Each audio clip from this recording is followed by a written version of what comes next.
Well, I do say that being prompt is a good attribute, so we'll make a prompt start. And like I always like, thank you for taking time to join with us tonight. I just need to alert you to the presence of the fire exits. It's the door you came through. It's probably a fire exit, so if you need to leave in a hurry, go out the way you came in. That will be just fine. Now, we're putting on these short series of meetings, these lectures, really, which we hope you find enlightening and informative, because we are students like you and enjoy the thrill of discovering new things. But what we know affects what we believe, and that shapes our actions and how we interact with the world around us. Just a quick personal introduction. For those of you who don't know, my name is David Montgomery.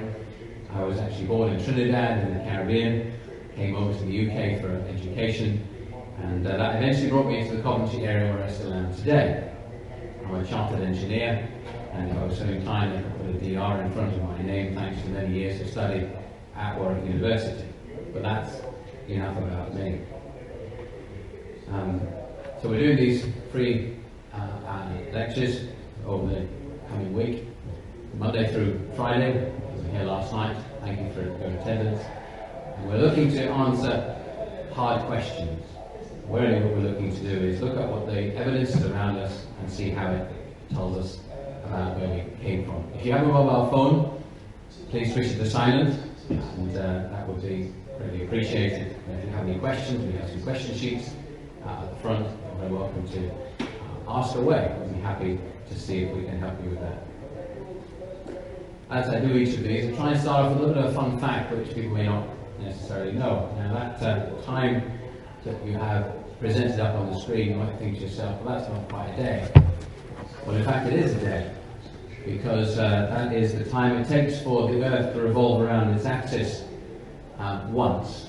You think, well, no, surely it should be 24 hours. It's not quite 24 hours, because the Earth is always on the move.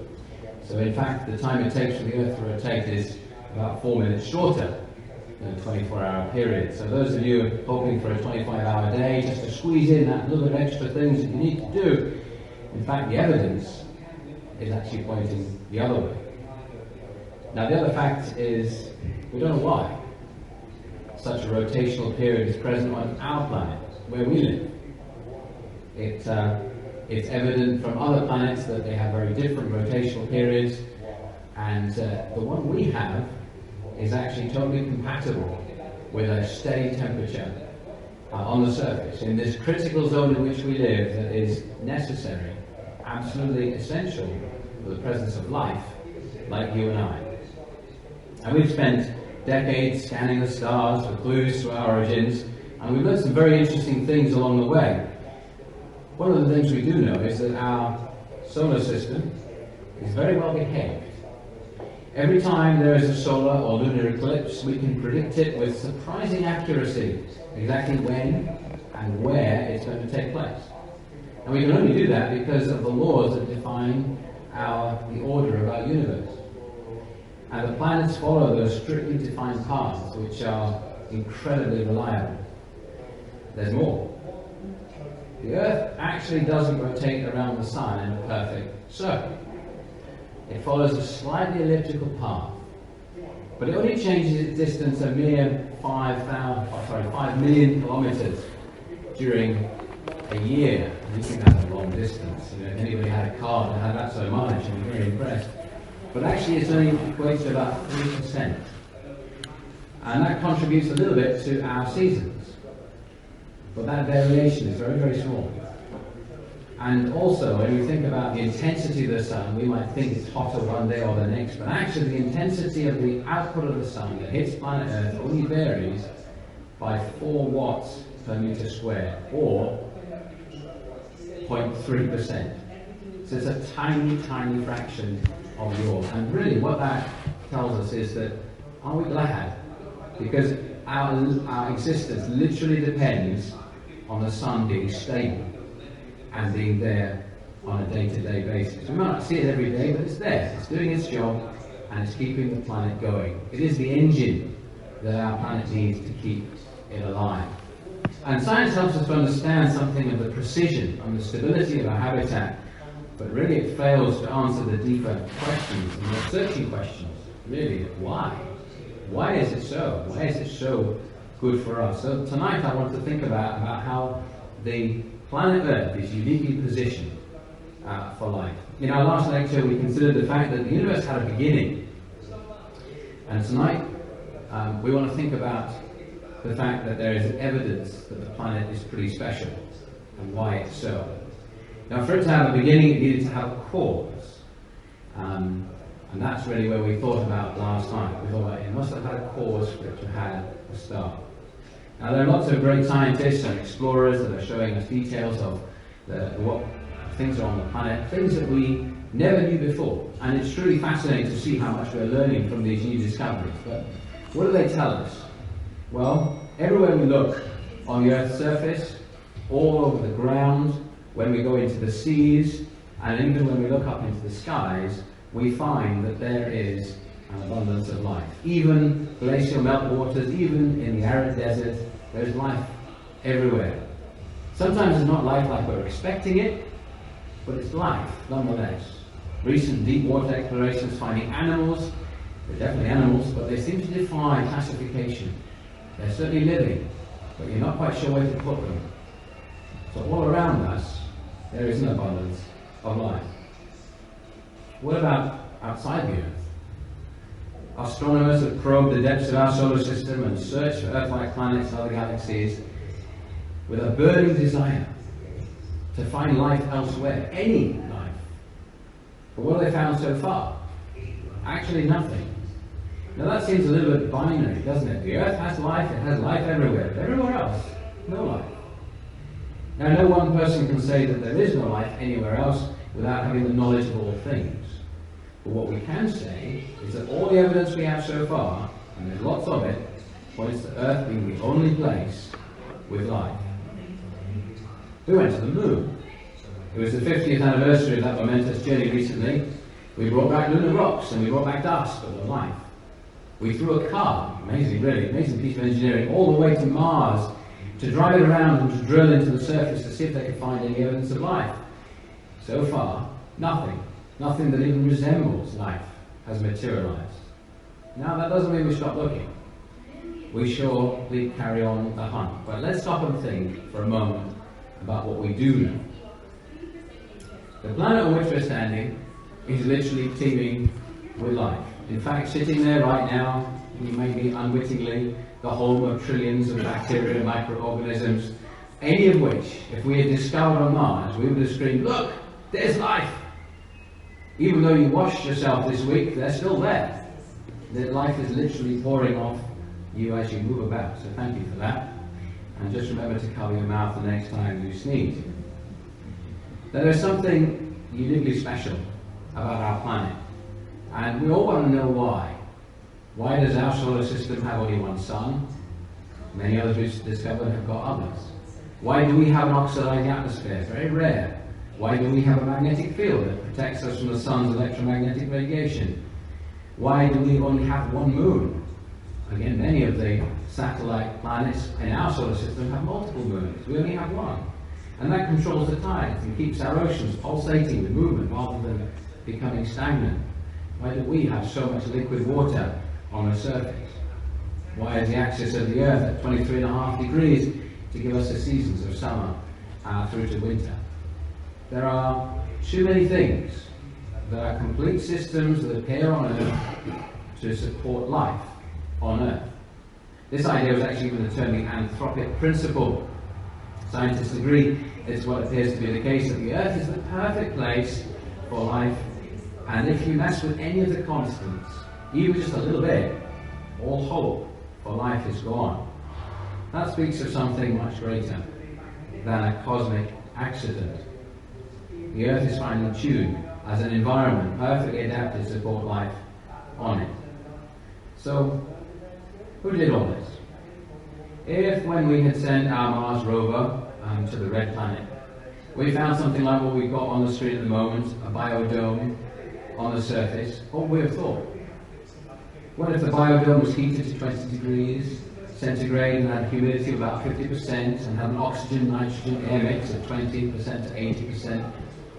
We'd have said, this is all design. This has all been set up by somebody and controlled and just set everything just right so that this biodome would work. We never say, well, look at that. All this, all by accident. The evidence we have points to our world being created by a superintelligence with immense power. Our world is so much more than just a biodome.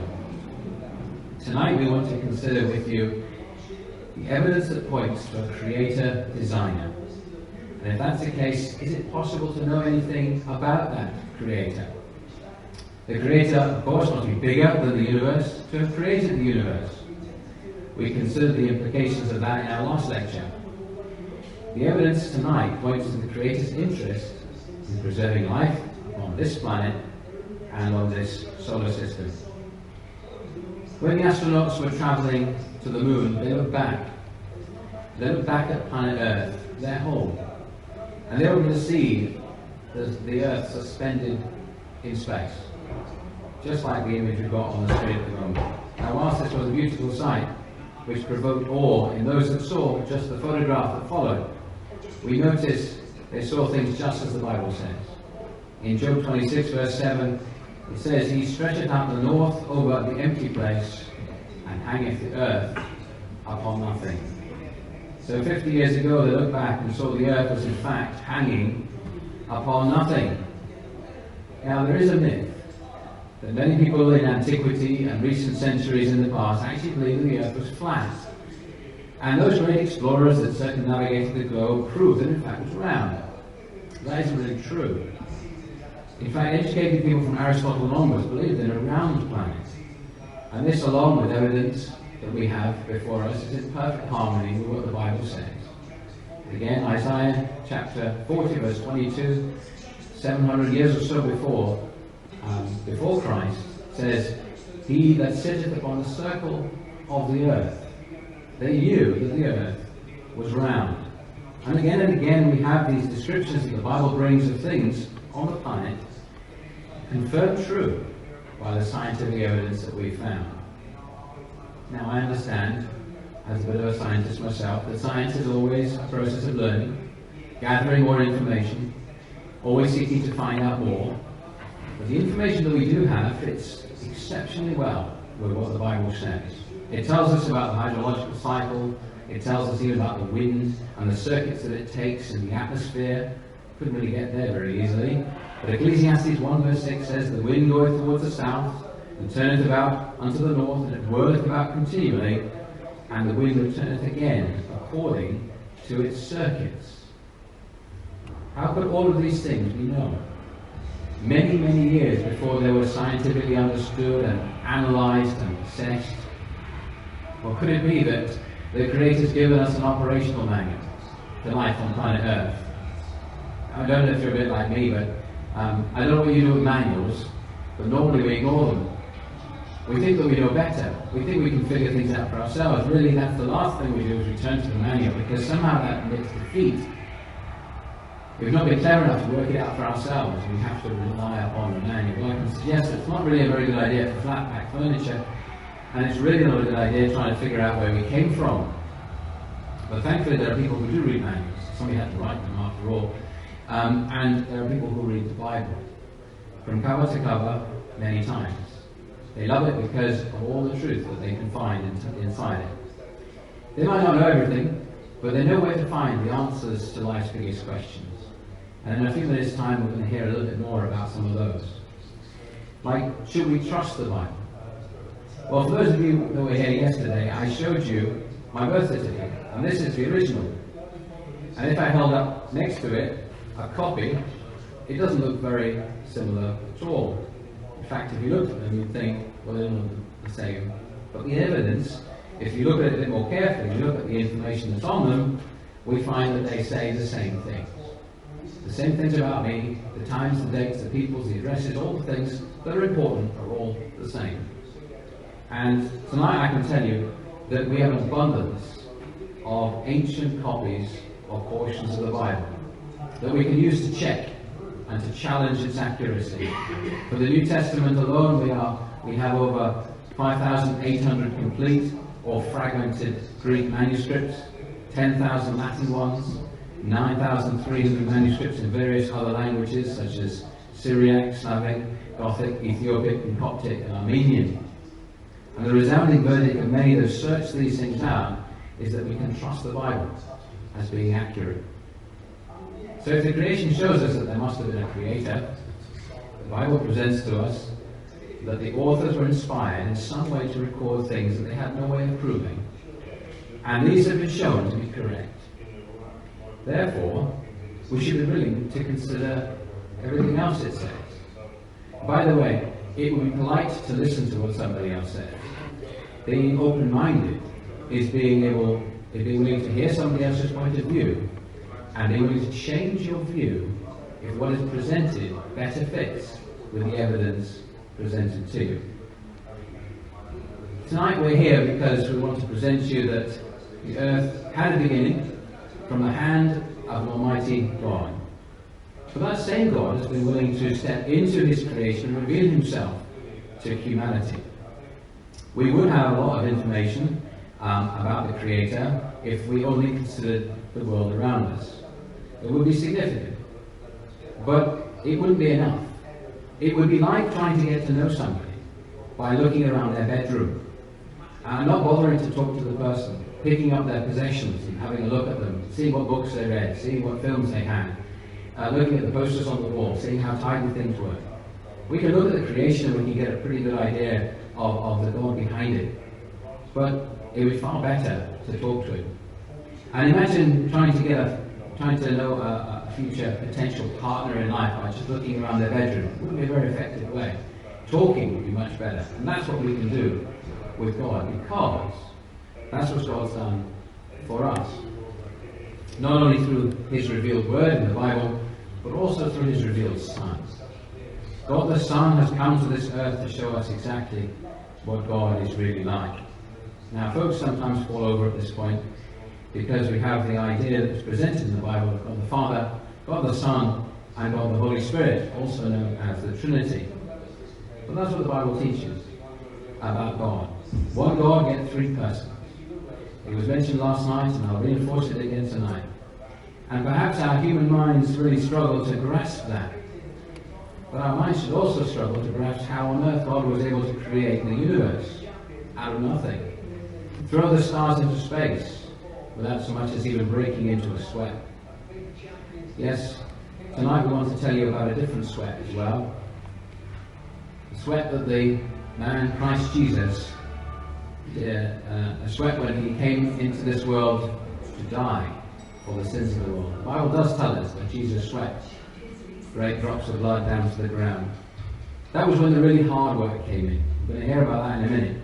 You see, God could create the universe in an instant, but it took immense personal sacrifice for God to justly and righteously forgive just one sin.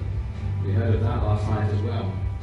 And if you think that you're not a sinner, I'll challenge you on this. Just try and make something perfect. Anything perfect. I suggest to you you'll fail. We do make things, but we're pretty good at making mistakes. And that's really what the Bible shows to us, and that's why if we're prepared to look inside, we'll see that we are, as the Bible describes us, by nature sinners. We fall short of that standard of perfection. And God is perfect. His creation that we see around us declares it. And the wonder of it all is that he wants us to be with him in it, in the very, very best of it. Now, I've said my piece. I'm going to hand over to Matthew. He's going to talk to you now for the next bit. And of course, we're very happy to answer questions at the end. There's plenty of literature as well. Matthew will introduce you to and invite you to come. And thank you, Matthew.